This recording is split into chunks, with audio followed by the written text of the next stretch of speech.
करीब 50 से ज्यादा मेहमान मेरी सहेली सीमा की शादी की दूसरी सालगिरह की पार्टी का पूरा आनंद उठा रहे थे।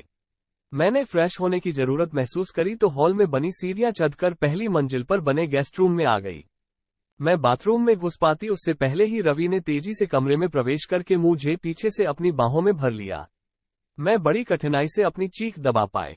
बड़ी देर से इंतजार कर रहा था मैं इस मौके का स्वीट हार्ट। कितनी सुंदर हो तुम शिखा, बड़ी गर्मगर्म सांसें छोड़ते हुए उसने मेरी गर्दन पर छोटे छोटे चुंबन अंकित करने शुरू कर दिए। उसका स्पर्श बड़ा उत्तेजक था, पर अपनी भावनाओं को नियंत्रण में रखते हुए मैंने उसे डपट दिया। पागल हो गए हो क्या? कोई देख लेगा तो गजब हो जाएगा। छोड़ो मुझे। वहां कब मिलोगी जहां कोई देखने वाला नहीं होगा? मेरी जान। मेरे गाल का चुंबन लेने के बाद उसने मुझे अपनी बाहों को कैद से तो आजाद कर दिया, पर मेरा हाथ पकड़े रखा। तुम जाओ यहां से। कुछ सहज होकर मैं मुस्कुरा उठी।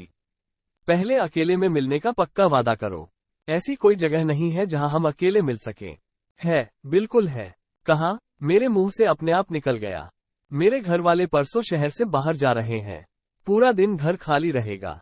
तुम्हें किसी भी तरह मुझसे मिलने आना ही पड़ेगा शिखा। मैं कोशिश करूंगी। अब तुम प्लीज पक्का वादा करो। ओके बाबा, अब भागो यहां से। कमरे से बाहर जाने से पहले रवि ने खींचकर मुझे एक बार फिर अपनी चौड़ी छाती से चिपका लिया। मेरी आंखों और गालों को कई बार जल्दी जल्दी चूमने के बाद ही वो वहां से गया। बाथरूम के अंदर अपनी उखड़ी गर्म सांसों और दिल की बड़ी धड़कनों को संतुलित करने में मुझे कुछ वक्त लगा।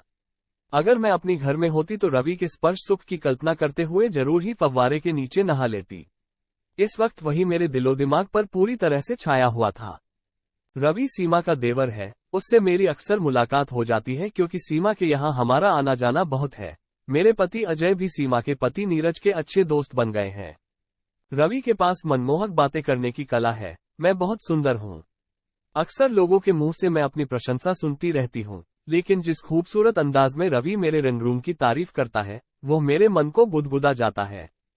करीब 3 महीने पहले सीमा के प्रकाश नर्सिंग होम में बेटा हुआ था। वहां मैं रोज ही उससे मिलने जाती थी। एक शाम को मैं रवि की किसी बात पर खुलकर हंस रही थी जब उसने अचानक मेरा हाथ पकड़कर चूमा और बड़े भावुक लहजे में बोला था, शिखा, मैंने हमेशा तुम जैसी सुंदर हंसमुख लड़की की हमसफर के रूप में कल्पना करी है। तुम्हारी जोड़ी अजय भैया के नहीं बल्कि मेरे साथ जमती है। उस वक्त सीमा बाथरूम में थी। कमरे में हम दोनों के अलावा बस नन्हा शिशु ही था।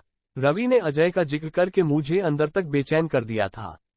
अजीब सी उलझन व घबराहट का शिकार बनकर मैं कुछ भी बोल नहीं पाई थी।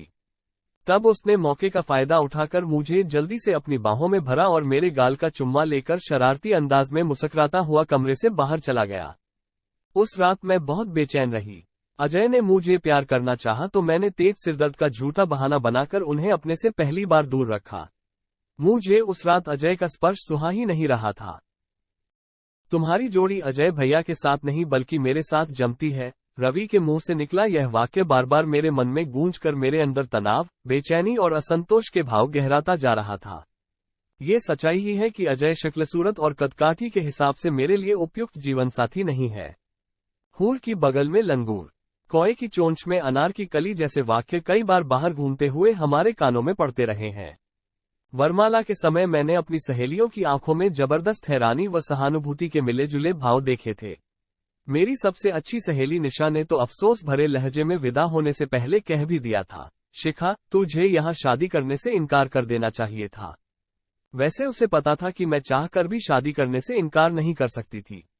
अपने तानाशाह पिताजी की इच्छा और आदेश के खिलाफ चू तक की आवाज निकालने की हिम्मत भी नहीं बल्कि घर में किसी की भी नहीं थी। उन्हीं के डर के कारण मैंने कभी किसी लड़के को अपने करीब नहीं आने दिया था। अनगिनत आकर्षक युवकों ने मेरा दिल जीतने की पहल करी थी, पर पापा के भय के चलते मैंने किसी से भी निकटता बढ़ने नहीं दी थी। कॉलेज की सबसे खूबसूरत लड़की को वे सब हताश युवक लेस्बियन मानने लगे थे। मेरे सपने बड़े रोमांटिक होते, पर असलियत में किसी युवक के साथ अकेले में बात करते हुए मेरे हाथ पैर पापा के गुस्से की कल्पना कर फूलने लगते थे। अजय की नौकरी बहुत अच्छी थी। अपनी बेटी को इज्जतदार घर की बहू बनाने का फैसला पापा ने अकेले ही लिया था। अजय की शक्ल-सूरत को छोड़कर सब कुछ बहुत अच्छा था। पापा के फैसले का विरोध कोई कर ही नहीं सकता था। 10 महीने पहले मैं अजय की दुल्हन बनकर ससुराल आई थी। अजय की आंखों में मैंने सुहागरात के दिन अपने लिए गहरे प्यार के भाव देखे थे। शिखा, तुम जैसी सुंदर लड़की का पति बनने की तो मैंने सपने में भी कभी उम्मीद नहीं की थी। तुम्हें पाकर मैं संसार का सबसे खुशहाल इंसान बन गया हूँ। अजय के प्यार ने उसी पल से मेरा दिल जीत लिया था। वे दिल के बड़े अच्छे इंसान निकले। मेरी इच्छाओं व खुशियों का हमेशा ध्यान रखते। बस कभी भी लोगों की बातें मन को दुखी व परेशान कर जाती। जिस भी परिचित या रिश्तेदार को मौका मिलता, वो हंसी मजाक करने के बहाने हम दोनों के रंग रूम की तुलना करने से चूकता नहीं था। इसका नतीजा ये रहा कि अजय का रंग रूम से आकर्षक न होने का सत्य मेरा मन भूल नहीं पाता था। ये बात फांसी बनकर मेरे मन में चुभती ही रहती थी। उनके बाकी सब गुणों पर यही एक कमी कभी भी भारी पड़कर मुझे बहुत परेशान कर जाती थी। दूसरी तरफ रवि किसी फिल्म स्टार सा सुंदर और आकर्षक था। उसकी आंखों में अपने लिए मैंने चाहत के भाव पढ़े, तो यह मेरे दिल को बहुत अच्छा लगा था।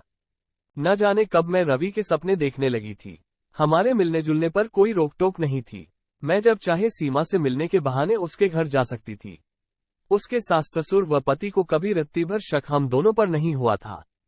परसों वे सब नीरज की मौसी के घर मेरठ जा रहे थे। उनके पोते की पहली सालगिरह का समारोह था। ये बात मुझे सीमा से पहले ही मालूम पड़ गई थी। क्या मैं अकेले घर में परसों रवि से मिलने आऊंगी?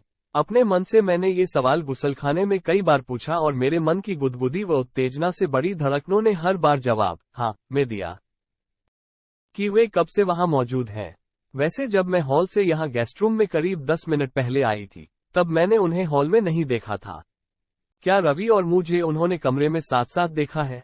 इस सवाल ने हथौड़े की तरह से मेरे मन पर चोट करी और मैं बेहद डरी घबराई सी हॉल की तरफ चलती चली गई।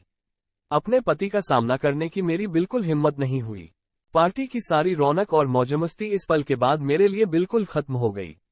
रवि ने मेरी आंखों से आंखें मिलाने की कोशिश कई बार करी, पर इस वक्त तो वे मुझे जहर नजर आ रहा था। अजय ने हमें साथ साथ देखा है या नहीं, मेरे मन में तो बस यही एक सवाल हड़कंप सा मचाए जा रहा था। मेरी नजरें सीढ़ियों की तरफ बार बार उठ जाती। अजय के हाव भाव देखने को मेरा मन बेचैन होने के साथ साथ अजीब सा डर भी महसूस कर रहा था। तभी रवि को अपनी तरफ बढ़ते देखकर मैंने अपना मुंह फेर लिया। उसने पास आकर मुझ से कुछ कहने को मुंह खोला ही था कि मैंने दबे पर गुस्से से कांपते स्वर में कहा, मुझ से दूर रहो तुम।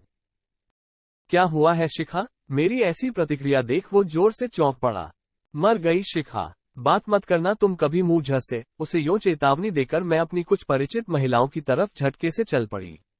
अजय ने अगर मुझे रवि की बाहों में बंधे देख लिया होगा और हमारी बातें सुन ली होंगी तो क्या होगा? इस सवाल के मन में उठते ही मेरे ठंडे पसीने छूट जाते। अजय को करीब 15 मिनट बाद मैंने सीढ़ियों से नीचे आते देखा। उन्होंने गर्दन घुमाकर मुझे ढूंढा और मेरी तरफ बढ़ चले। वे मुझे देखकर मुस्कुराए नहीं, तो मेरा मन बैठ सा गया। अपराध बोध की एक तेज लहर मेरे अंदर उठकर मुझे जबरदस्त डर और तनाव का शिकार बना गई। तुमने खाना खा लिया है? अजय ने पास आकर सुस्त से स्वर में पूछा। नहीं, मैं उनके मुरझाए चेहरे की तरफ बड़ी कठिनाई से ही देख पा रही थी। तुम जल्दी से खाना खा लो, फिर घर चलेंगे। आपकी तबीयत ठीक नहीं है क्या? इस सवाल को पूछते हुए मेरी जान खूक हो रही थी। सिर में तेज दर्द है, मैं कुछ नहीं खाऊंगा, कहकर वे थके से मेरे पास से हटे और कोने में पड़ी एक कुर्सी पर आंखें मूंद कर बैठ गए।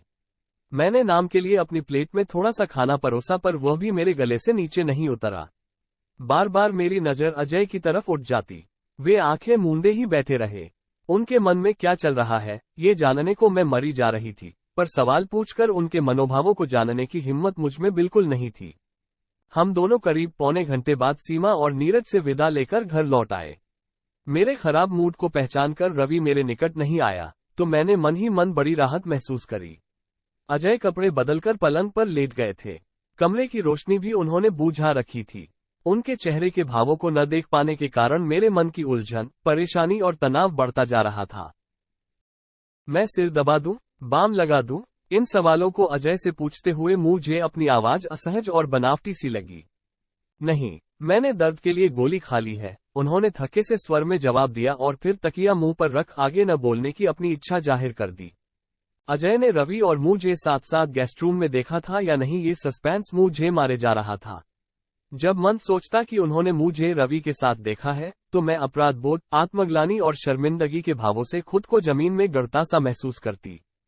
उन्होंने कुछ नहीं देखा है, मन ऐसे भी सोचता, लेकिन यह विचार ज्यादा देर रुकता नहीं था।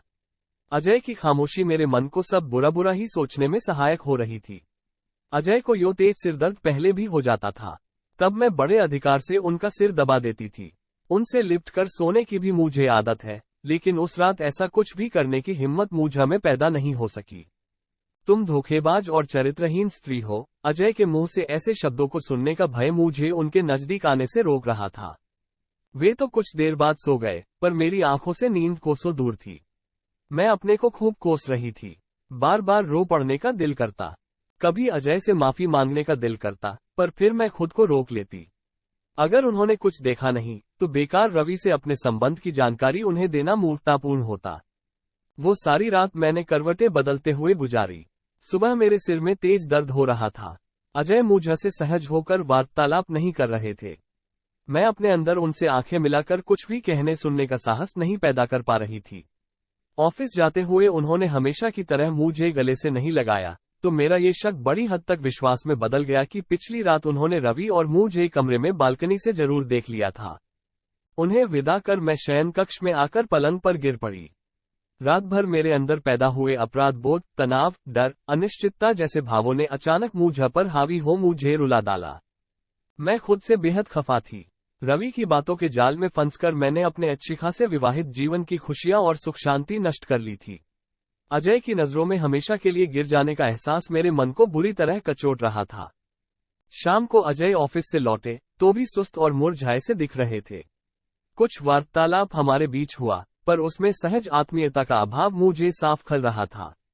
मैं चाहती हूं कि अब एक बार सारा मामला साफ हो जाए।